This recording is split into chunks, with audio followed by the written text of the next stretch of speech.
So, needed a oval. My dad has some stuff he wants me to make for him. As a consequence, I told him go to I know in Clarksville the Carquest Auto Parts have a bunch of big trucks. They have one about twice this size, which I would like to have, but I really don't need.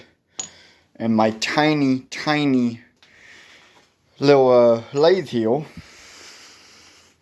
really probably can't make use of anything more than this. So it said that was expensive.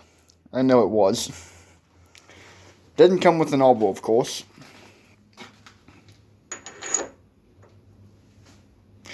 And note, this is an old style elbow. It doesn't have a tane on the back of it.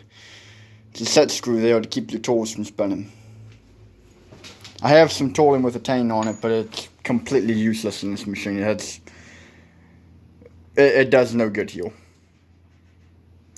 I left this long enough that I can cut a tane on it if I ever get another machine that makes use of that. Like this.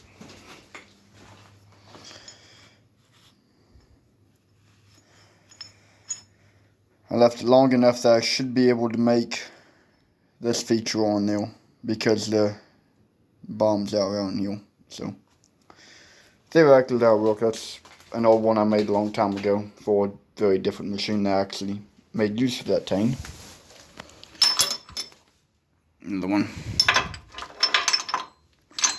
More random crap I made. I don't have anything that I can actually use this for, but I own it. It's here. Don't know why I made it, but I did. I'm sure there was a reason at the time. So, there is a part on a very, very old lathe with a dial that, well, I really can't read very well anymore. I am off a little bit. I missed this by 5 thousandths and I missed this by 2 thousandths. And then the nominal diameter, I turned all of this straight till I got to the diameter of the big end. I missed that by 3 thousandths, and the little other one I missed by 1 thousandths. So, not my finest work. I'm kind of disappointed. In all honesty, it's pretty sloppy the way I did this, but for what it is, for my own part, it's going to function. And the great thing about a taper, if you just leave you some extra material and you deliberately cut them long, and you end up a little undersized, you just keep cutting a little off this end until you get to where it actually fits. So they're quite forgiving in that regard. Which, with that, I am thankful for because I cannot read the dials anymore. My current plan is I'm going to make a new dial for here. A new one from here and get a, what do they call them, Trava dial, I think it was, to measure this way.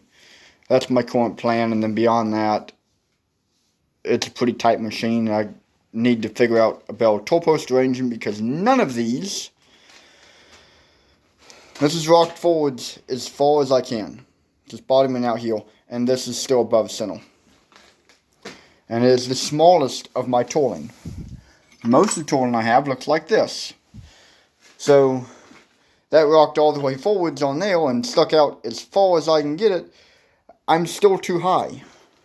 So I reckon I got a machine probably half an inch off the bottom of most of my tooling to even make it usable for this machine.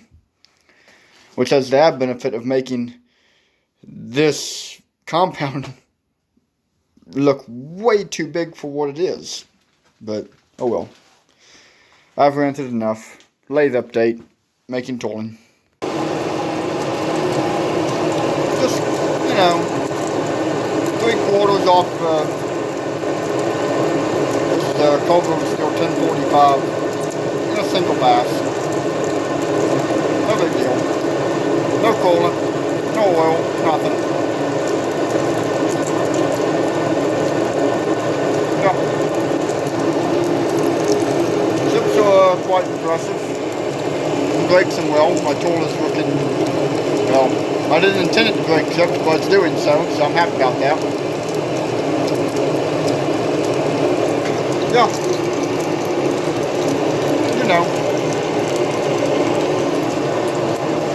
Not sure how fast that's spinning, but it's not fast. The leaf drive has shrunk up a good bit. This is in the Heil of the 2 back gears I have.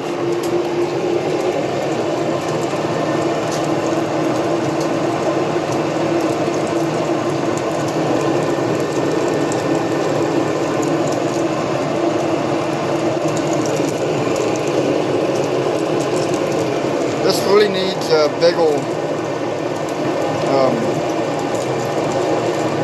that's a Jacob's Staple. I forget what number. It's little bitty. It's a shank. It's not very big. It could really use a bigger staple, but it works.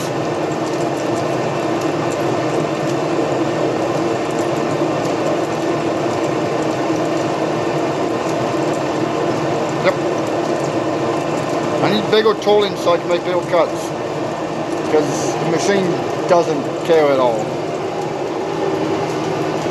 I feel pretty confident in saying this machine could make a cut probably 2 or 3 times that size with appropriate tooling and not kill.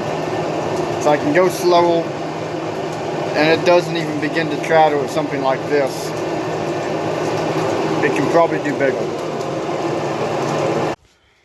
You know, there's times you go to begin cleaning the floor in your shop, and the most efficient way is to shovel it in a wheelbarrow. Yep.